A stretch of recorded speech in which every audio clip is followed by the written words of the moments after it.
How would you rank your own performance in your own isolation? What was your were you red? Were you amber? Were you green? On what were you? Were you green? What did you do for the 10 days? Knocked isolation out of the ballpark. Right. Getting COVID in Kerry rather than Dublin was a good big decision. Philip. Yeah, big Philip.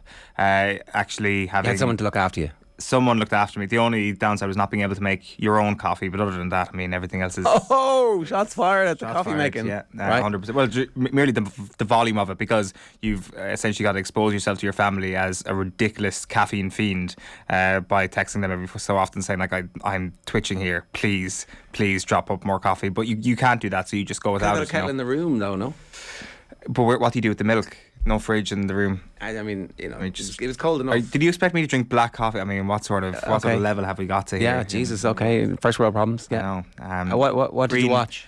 Well, so for the first few days, it was like absolute gorging on festive football and darts. I mean, there was so much sport going on. There was NFL week 17 in the middle of it all as well. The timing just could not have been more perfect. And then for the second half of it, you could have just watched all the things that you wanted to watch anyway, whether it was the Beatles on Disney Get Back. I didn't watch it, which was perfect for having hours and hours and hours to yourself.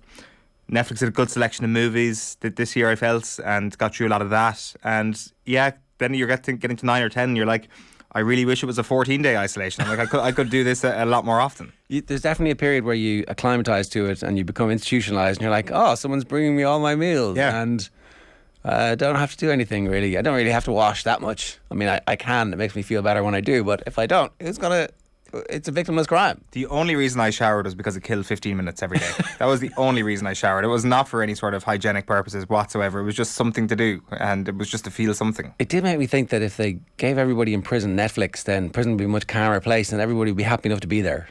Yeah, I guess so. You know, like we have this thing where you're not allowed to have access to the outside world for fear you might set up a criminal enterprise. Like, give everybody the internet. Let them whatever themselves into, you know.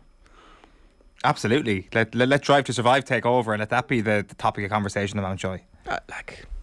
It's again, who says no? How did you celebrate Christmas? Is that the right word? Literally captive audiences all over the place. They could be test audiences for, you know, is this program any good? Is Squid Games any good? It's like you blasted into the world's prisons. Yeah. And they're just sitting there going... Focus groups would die immediately. I had Christmas dinner, like on your own, on my own. I watched my kids open their Christmas presents on WhatsApp. It was great. It was like, this feels good.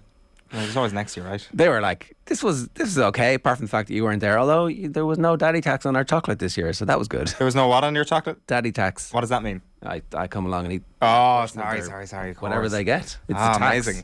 Amazing. Yeah, so I mean that's pretty grim, not going to lie. But I guess there was some sort of comfort in the fact that everybody was going through it, right? Well, exactly, and you make it through, and it's totally fine when you consider that. You know, I was triple vaxxed at that point, so I kind of figured this was going to work out okay. But yeah, so I'd say I was an amber. I got through. I think Black Mirror might be overrated. Oh, you went Black Mirror during lockdown? Started Black Mirror. Isolation. Yeah, it wasn't a good idea. It wasn't a good idea. I think maybe I need not to be like. There were definitely times at the start when I was a bit delirious, and I'm like waking up and watching an episode of Black Mirror and going back to sleep and watching another one. It's like, and then I just got into Seinfeld and watched like 4.5 seasons. That's probably a better choice rather than seeing Black Mirror, which is essentially a reality-based television show. The later and later you watch it into life, I find. Yeah. Okay. Right.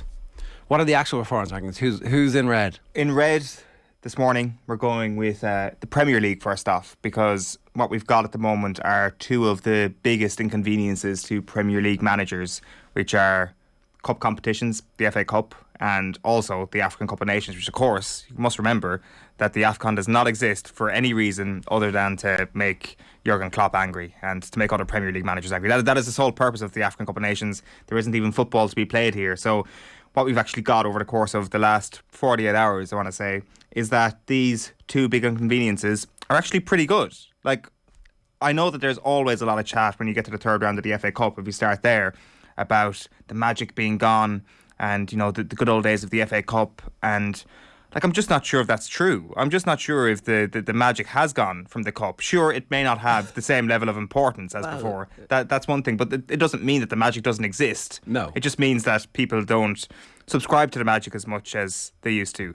Like, I mean, there were some incredible results over the course of the weekend. Like, one of the best sporting moments of 2021 was Leicester City beating Chelsea in the FA Cup final. That even when you get beyond the sort of giant killing potential of the third and fourth rounds, you do get some good heavyweight clashes or some good upsets, even in the most meaningful rounds of the FA Cup. I just think it gets a really hard time, and I think the weekend proved that not like that this still serves a real function, a real kind of source of storylines for people who are tired of the churn of the Premier League. The Cambridge brought the David Blaine, didn't they? That was a bit of magic, the illusion of the cup. Yes, I see what you did there. Kind of without locking themselves away. I guess Newcastle are the David Blaine of this situation, kind of 40 days and 40 nights starved without any sort of level of success. And then like actually dying at the end of it. And actually, it's a prank. Restarted. It's actually a prank. It's gone very, very badly on Newcastle United. But see, that's the thing. You can get to live these hilarious Premier League storylines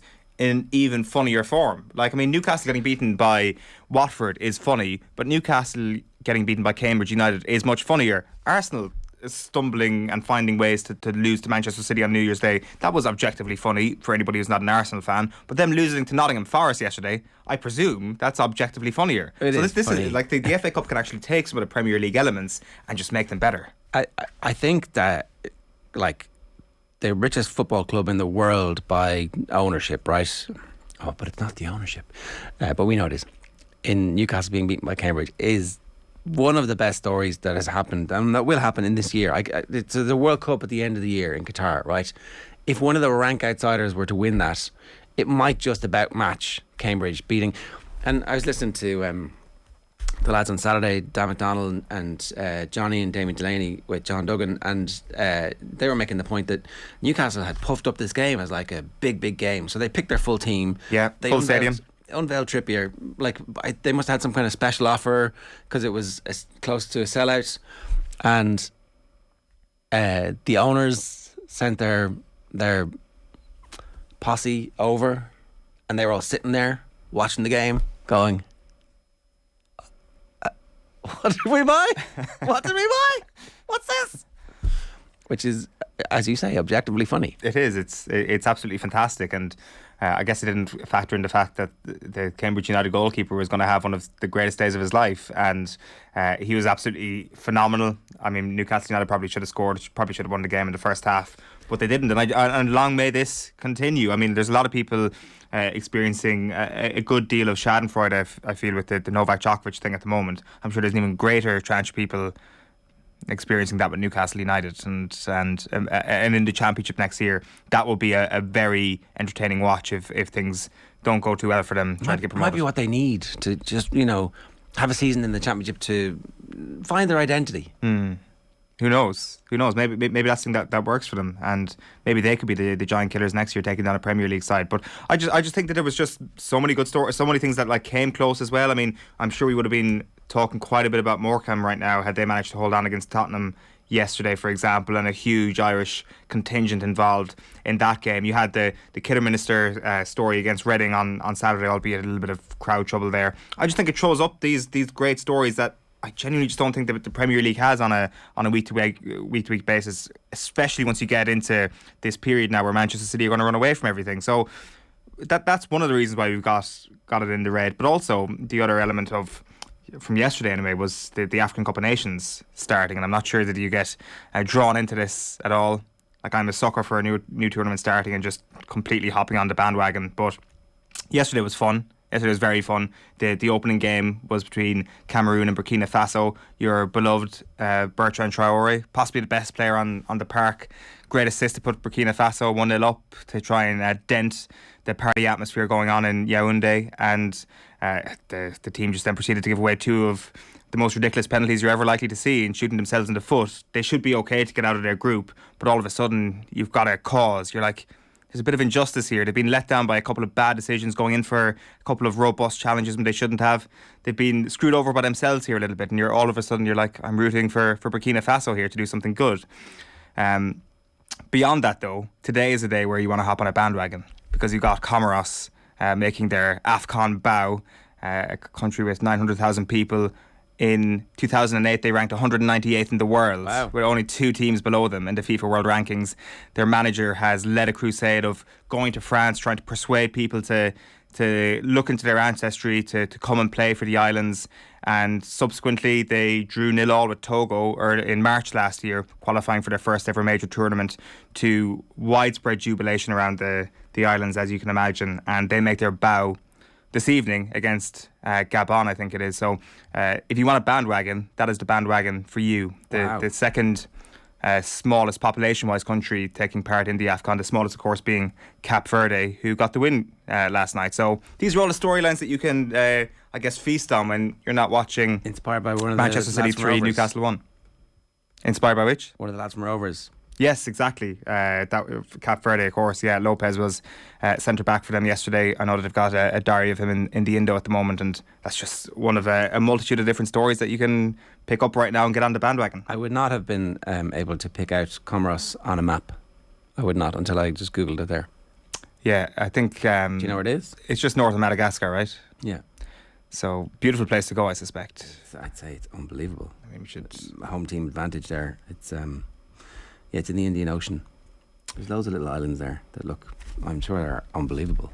Yeah, well, there you go. So 7 o'clock tonight for anybody who's looking for a 2022 team to support. The Comoros are for you. I mean, they'll probably finish bottom of a pretty tough group, but that's the part of trying to find a fairy tale. Leanne Kiernan scored a hat-trick in is it called the First Division? Is it called the Championship? The second Women's tier Championship, yeah. The WSL for Liverpool. Yeah. So another reason for people not to just watch Premier League football. 6 minutes as well is all it took her to score the hat-trick. We're going to the World Cup. Yeah, 10 in the season in the league for Leanne Kiernan at this point, and hopefully see a bit more of her playing for Vera Pauw's side this year. So that's the Premier League in the red this week. I've stuck Ulster in the red. I mean, just because we're going to be chatting a bit about Munster this morning, as you can imagine, and they haven't been great over the last couple of weeks. Johan van Graan maybe took issue with being questioned about how poor they were before kick-off on Saturday night. But I think we should probably mention that Ulster also failed to beat 14-man Munster. Granted, you're away, it's Thomond Park, but I mean, you could hear the individual voices in Thomond Park. This was not a full stadium, obviously. No. This was not the fortress it was. Simon Zebo gets a red card, and you still can't put the team away. I don't know. I think that's been kind of glossed over a little bit after Saturday night. Oh yeah. I'm happy to get into Munster right now, but I think that maybe Ulster not beating a poor Munster team, a Munster team playing poorly at the moment, down a man. I think that's probably an underrated storyline from the weekend. There was definitely.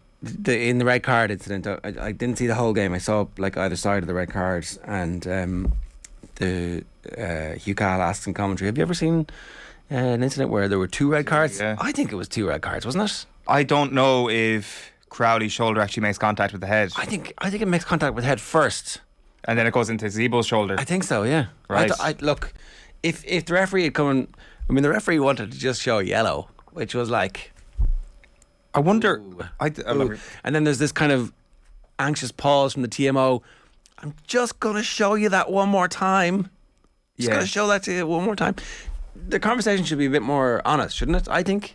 The conspiracy theorist inside me thought that the TMO had a feed of Hugh Cahill and Donal Lenihan commentating on the game, because they immediately go, that's a disgraceful decision, the yellow card. And it was almost at that moment the whole thing turns. Well, I don't know. There's definitely open comms the other direction.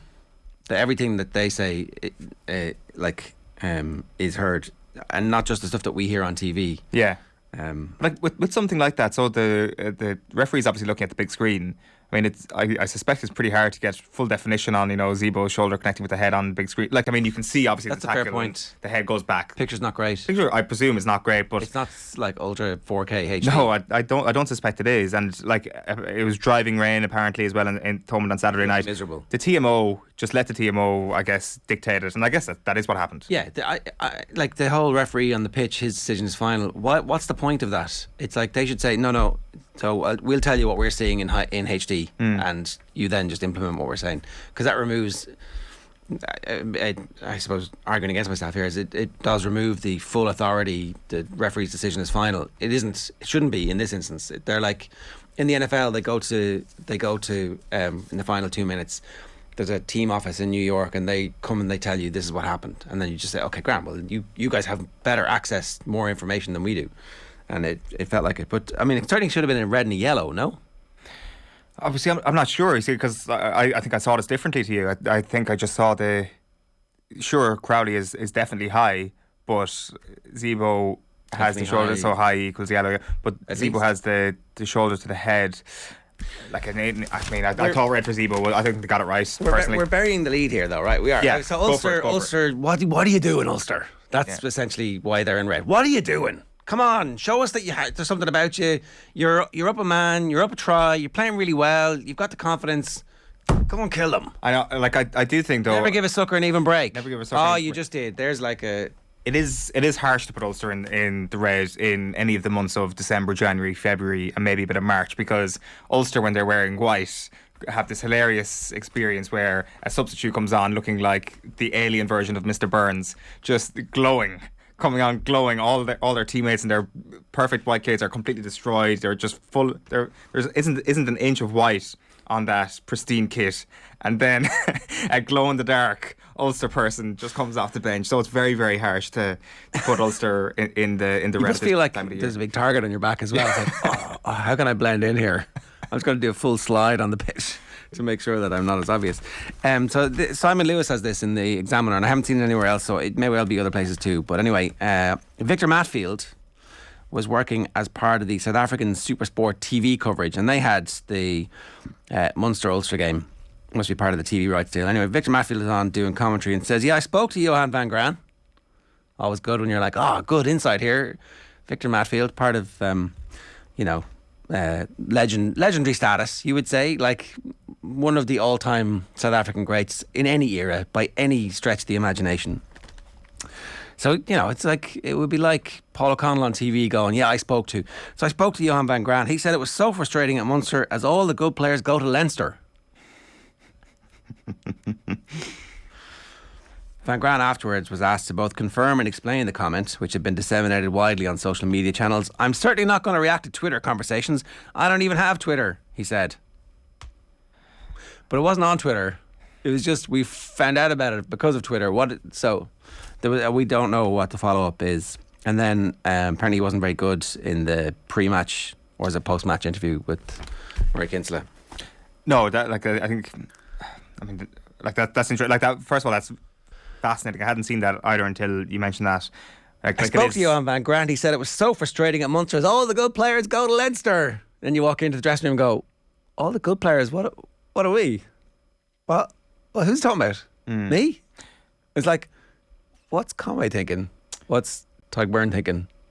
But also the kind of wording of that, all the good players go to Leinster. I'm sure I'm getting bogged down in semantics here. It suggests that there's some sort of migration from Munster to Leinster, and as we know, it's not that at all. It's the opposite. Just the good players don't come to Munster. Maybe is maybe more accurate. It does remind me of Tim Howard reading out the Lukaku text on NBC around Christmas and kind of outing his mate Victor Matfield doing this to Van Graan. I'm sure it was done in a pretty benign way, but he's been thrown under the bus a little bit there, because I think Van Graan, while there was, of course, every right, you can criticise whoever the hell you want when you're on television, but I think that the criticism of Van Graan now has got to a point where it's bordering on the unreasonable a little bit in terms of the things that he's saying. This guy is about to leave Munster at the end of the year. He obviously was essentially contracted by the IRFU, so maybe there's this sense in Irish rugby that this guy is deserting Irish rugby, and as a result it's a bit more open season on everything that he says compared to the way it used to be. Like, I think that if you take Van Graan and his comments before the game and have Peter O'Mahony say the exact same things, Peter O'Mahony as an example, I think people would just be like, that's Peter O'Mahony. That's just Munster being Munster. Yeah. Like the head coach. His comments before the game were, I'm not commenting on the bad situation. And then also he got, he hit back at Murray Kinsella, who was like, you haven't been great for the last few weeks. Paraphrasing, might have got that a little bit wrong, but that's essentially what he was saying. And Van Graan was like, well, actually, those last 2 weeks, we won one of those games. And he did say it in kind of like a curt manner, for sure. But again, if O'Mahony says something like that, or any of the Munster players, you're like, that's just the players digging in and being stubborn and being Peter O'Mahony and Reggie going at it, like on TG Car, like, and the Munster fans like, yeah, go for it. Yeah, exactly. So Peter O'Mahony was always there, and he will be there as part of the Munster furniture for the next 30 years, whatever role he plays, whatever involvement or none, even if he just recedes into the background and does nothing rugby related. Whereas this guy, he's taking the money from Bath, and so it's open season because it's fair game, and he is fair game, and so I think that like the Van Graan situation, like it's if they'd lost that game, it was pure lame duck territory. So now they somehow need to bond the team together, and Matfield is not going to help that by talking about what Van Graan said to him in a conversation. And obviously, you know, Van Graan can say, that's not what I said, that's not what I meant, he's completely misrepresented me, but it's out there now. And so that you can't put that genie back in the bottle, and all the other bad analogies that people use about this.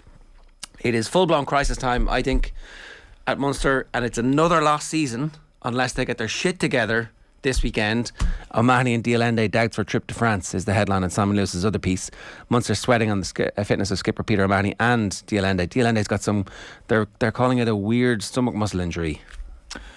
Yeah, that's never good. That doesn't look good. You want to have the two then this weekend, but just in isolation of last weekend, like you paint it there as maybe this could have been in real kind of lame duck territory had they lost at the weekend.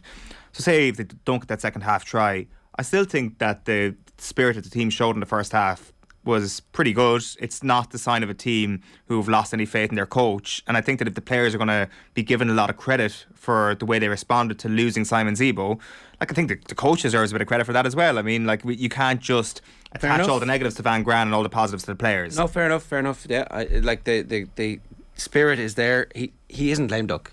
Right, I didn't say that he was lame duck, but if they'd lost at the weekend, it was getting to that point really quickly. You know, this can go off the rails really quickly, and that's why that was a huge moment for them. But they've got to back it up. They've got to back it up next weekend. They've got to go on a roll now until the Six Nations. And I don't know, I haven't seen the updated fixture list. Are there going to be some games during the Six Nations? No. I'm not sure. Right, well, we'll wait and see. But yeah, difficult situation that they find themselves in, and I can see why. You put Ulster in the red. If we were going to put Munster at anything, maybe they progressed to amber this week. I think so. All right. Okay. I think they get the win when it looked like they were in a bit of crisis during the game, and a couple of the young players, Thomas Ahern in particular, stepped up, and he's been somebody that we've spoken about on the show quite a bit in the past. It's a great job. It's a great job. Somebody should really want that job. Well, here's the thing. I mean, Ulster losing to Munster in Thomond Park, even with 40 men, it's not an outrageous defeat for Ulster. That's the thing, because Munster have a lot of good players, a lot of very good players. So it is a good job. A reminder, every Monday on OTB AM, we give you the chance to win a Gillette starter pack. All you got to do is get in touch with your suggestions for who should make the cut for our performance rankings. Put them in red, put them in amber, put them in green, put them whatever, and we'll read out a winner at the end of the show. We've got 3 to get through here in the next 7 minutes, so... Well, we'll go through these extremely quickly then. In the amber is the Dubs. I guess Desi Farrell retiring Stephen Cluxton this weekend? Or can a GAA player truly be retired? Can we trust that a GAA player has been retired without a statement full of platitudes, full of vanilla copy, screenshotted from their iPhone notes and posted on their Twitter account? Can we trust that the player is truly retired? I'm not sure we can, but it seems that as close to the line as you can possibly get is where we've arrived after Saturday, that Stephen Cluxton's inter-county career is over. Desi Farrell saying that he's not going to feature this year, essentially ruling out a return for Paul Mannion, who may not play again for Kilmacud in this All-Ireland series either, and Jack McCaffrey obviously being ruled out as well for the year ahead. So I guess in a way this kind of lessens the noise around Desi Farrell and these Dubs straight away, and that's why they're in the amber. The only thing is I hadn't even heard the rumours about a couple of the lads going travelling, Conor Callan and Brian Howard, that he also nixed in his post-match chat with the journalists at the board in Amona. What's the name of the tournament? O'Byrne Cup. Anyway, he was like, there's a load of rumour mill around the Dubs always. These lads, they're not going travelling, they're available for us. I was like, I didn't even hear that. Was that widely? I hadn't heard that either, to be honest. So, not just you. I'm not tuned into the rumour mill as much as other people are. Like, I do think that this can be being done as a positive. I just don't understand how it still got to this place where the noise hasn't fully gone away at the start of 2022, and even then, as I say, like I'm 99% sure that Stephen Cluxton is gone, but there's still that little. No, there's still that little it's wriggle. over. What are you talking No, about? This is your Kerry misinformation. You kick back in. You had 10 days in isolation, going, how can we make this difficult for everybody? Look at you. But I'm looking at my screen because I'm looking to see where it's actually said Stephen Cluxton has retired. Like, he won't be available. He won't be available this year. Stephen won't be involved this year. He wasn't He's not involved coming last year. back next Stephen's not year. much big announcement. No, I know that, but I'm still giving myself like 1%. All I'm saying is that like this could have been cleared up sooner. It could have been cleared up before the championship last year. This has been going on for almost 12 months at this point, and I think that it's a good thing for Dublin that this is finally put to bed. They can get on with whoever's going to be in goals for them over the course of the year. Chances are it is going to be Evan Comerford, but I know he didn't play on Saturday. He's going to be trying out a lot of different players, but at the same time, Farrell's going to be looking at players like Ger Kenny, who played in the Upper Cup for the first time in 8 years, I think it was, on Saturday and to win over Offaly. So the Dubs are back this year, and they're taking this thing seriously. Not that anybody would expect them to do otherwise. And I think that this little bit of a clearing up on Saturday is a good thing for Dublin. Yeah, no problems. Barbalatza83 on YouTube says, I watched the URC on Super Sport South Africa on Saturday. Matfield's comment was nothing but a throwaway remark. Right. Well, there you go. But what did he mean, though? It's a throwaway remark that he obviously... Was he just name-dropping? He's name-dropping, oh, look at me, I'm talking to Johan van Graan, and this is what he said? Or was it nothing? Nothing? Or was it something nothing? Dora the Explorer says, hey Dora, Johan van Graan was just straight up snarky to Murray, back against the wall. But his back is against the wall. Like, things could go really horribly tits up for him at the moment. And David says, the Phil and Holly of the OTB world are back. Thanks very much. Which one is which is the question. Who's the... Yeah, I mean... You shouldn't have asked that on. I shouldn't. That is going to... The comments will be aflame over the next few minutes. Quickly in green. Quickly move on to green. Green, Ballygunner have to be in green. They were absolutely sensational yesterday, to the point where they've got... Like, it was almost like a Dublin level performance where it became boring at one point. Kilmallock were expected to put up a much bigger fight than they were. They weren't expected to win the game, sure. Ballygunner have had a lot of bad memories in the Munster Hurling Championship over the last few years, and for them to actually get over the line yesterday wasn't a sure thing. But 320 to 112 was the full-time score if you missed it yesterday. Desi Hutchinson with 1-5, Pork Mahoney with 7 points. It's an unbelievably stacked forward line. Billy O'Keefe got 1-3. He looked class yesterday.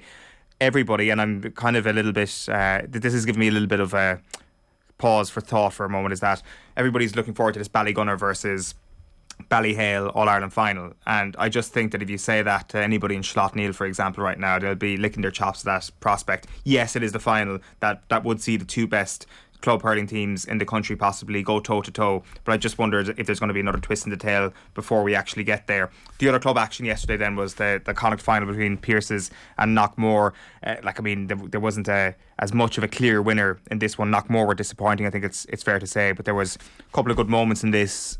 Pearses get their goalkeeper black-carded in the first half, and their full forward Hubert Darcy goes in goal. Like, usually for me it's like the full back or the corner back. I wonder and there was this kind of situation where the ref has to stop play and the goalkeeper who's just been black-carded has to come on with the jersey to give to Hubert Darcy, who slowly puts it down over his jersey, and he gets yellow-carded for time wasting. There's a ball on the pitch at one point during the black card. They used that 10 minutes to perfection. I thought it was absolutely fantastic. Hubert Darcy goes back into the forwards in the second half, kicks a lovely score from play. You love a good bit of shithousery as long as it's not against your team. But also during that, exactly. I mean, who was different? Show me anybody who's any bit different to that. Well, the wages of sin are death, Owen. The wages of sin are death. It'll happen to you. Tyrone will do unto Kerry, onto Jack O'Connor what history decrees they will do this year, and you'll be like, I can't believe that goalkeeper. True. Yeah, I will, 100%. Come on with it, and I'm okay with that hypocrisy. But one of my favourite moments, and I think it was during the black card yesterday, was that Pearses had a free kick, and there was a fella, one of his teammates was down injured with the ball in his hand, and instead of telling him to stay down, he literally grabbed him by the scruff of the neck and was like, get up, even though like he could have like done his Achilles or something like that. He literally grabbed him to the ground, and I was like, that is not how you shithouse. You're supposed to tell him to stay down and stay there until this black card is expired. But no, Pearses were very good yesterday. Paul Carey, the corner forward, is absolutely class. He kicked 8 points for them and was man of the match. The tension between the hypermasculinity of never showing your opponent you're injured and the added benefit of the extra 30 seconds of faking injury is like still it's alive. It's a petri dish in the Gaels, in the true Gaels brain. He's like, oh, can't show weakness. Oh, need to cheat. Oh, how am I going to fix this?